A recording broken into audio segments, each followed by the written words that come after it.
যুক্তরাজ্য সফররত বাংলাদেশের অন্তর্বর্তীকালীন সরকারের প্রধান উপদেষ্টা অধ্যাপক মোহাম্মদ ইউনূসের সঙ্গে বিএনপির ভারপ্রাপ্ত চেয়ারম্যান তারেক রহমানের মধ্যে একটি গুরুত্বপূর্ণ বৈঠক অনুষ্ঠিত হতে যাচ্ছে বলে জানা গেছে। এই বৈঠকটি 13 জুন শুক্রবার লন্ডনের স্থানীয় সময় সকালে শহরের একটি অভিজাত হোটেলে হওয়ার কথা রয়েছে। বিএনপির লন্ডনে থাকা শীর্ষ পর্যায়ের নেতারা জানান, বৈঠক সংক্রান্ত প্রস্তুতি ইতিমধ্যেই শেষ পর্যায়ে রয়েছে এবং দুই পক্ষই উপস্থিতি নিশ্চিত করেছেন। এই বৈঠককে দেশের রাজনীতিতে সম্ভাব্য টার্নিং পয়েন্ট হিসেবে দেখা হচ্ছে।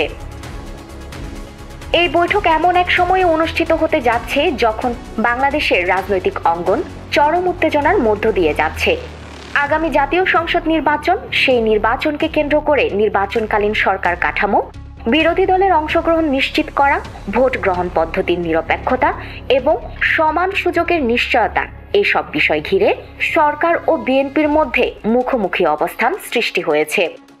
একদিকে সরকার ইতিমধ্যে অন্তর্বর্তীকালীন প্রশাসন গঠন করেছে, যার নেতৃত্বে আছেন অধ্যাপক মোহাম্মদ ইউনূস। অন্যদিকে বিএনপি এখনো নির্দলীয় নিরপেক্ষ সরকারের অধীনে নির্বাচনের দাবি থেকে সরে আসেনি।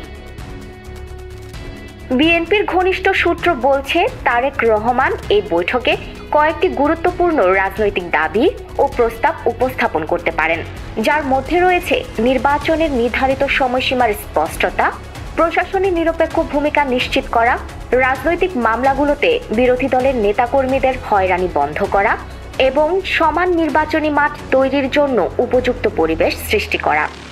জানা গেছে, এই আলোচনা হবে মূলত নীতি নির্ধারণী পর্যায়ের এবং ভবিষ্যৎ রাজনৈতিক সংলাপের ভিত্তি তৈরি করতে পারে।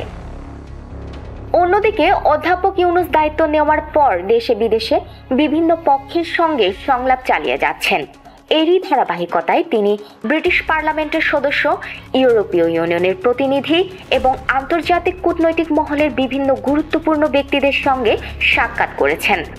তিনি নিজেও চাইছেন একটি অংশগ্রহণমূলক, শান্তিপূর্ণ, গ্রহণযোগ্য নির্বাচন আয়োজন করতে, যা দেশের গণতান্ত্রিক ধারাবাহিকতা পুনরুদ্ধারে সহায়ক হবে।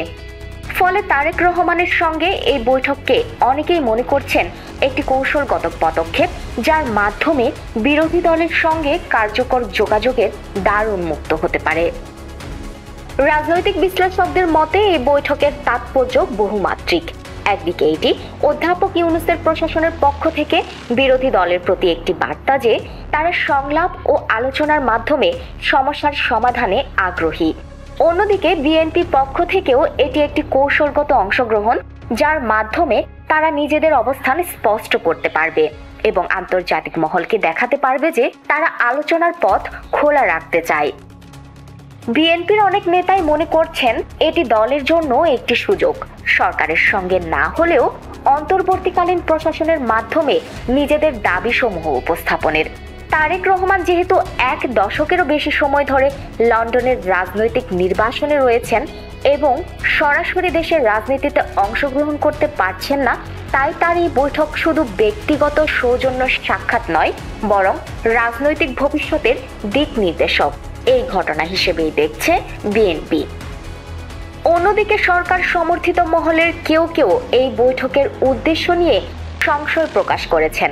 তাদের ভাষ্য, বিএনপি আন্তর্জাতিক মহলের সহানুভূতি পেতেও অভ্যন্তরীণভাবে দলের ভেতর শক্তি প্রদর্শনের জন্য এই বৈঠককে ব্যবহার করতে পারেন। তবে আলোচনা যেভাবেই হোক, রাজনৈতিক অচলাবস্থা নিরসনে এবং একটি গ্রহণযোগ্য নির্বাচনের পথ সুগম করতে এই বৈঠক একটি সম্ভাব্য মোড় পরিবর্তনকারী ঘটনা হতে পারে বলে অধিকাংশ বিশ্লেষক মনে করছেন। তারা বলছেন, অতীতে এমন উচ্চ পর্যায়ের যোগাযোগ বা আলোচনার উদ্যোগ অনেক সময় রাজনৈতিক সংকট নিরসনের ভিত্তি রচনা করেছে। এবারও যদি উভয় পক্ষ খোলামেলা ও আন্তরিক আলোচনা করতে সক্ষম হয়, তবে তা দেশের রাজনীতিতে একটি ইতিবাচক বার্তা দিতে পারে। সার্বিকভাবে অধ্যাপক মোহাম্মদ ইউনূস ও তারেক রহমানের এই বৈঠক শুধু দুই নেতার নয়, বরং বাংলাদেশের বর্তমান রাজনৈতিক বাস্তবতায় একটি গুরুত্বপূর্ণ অধ্যায় রচনা করতে পারে। এখন দেখার বিষয়, এই বৈঠক কেবল সৌজন্য সাক্ষাতে সীমাবদ্ধ থাকে নাকি তার রাজনৈতিক সমঝোতার নতুন দিগন্ত উন্মোচনের সূচনা হয়।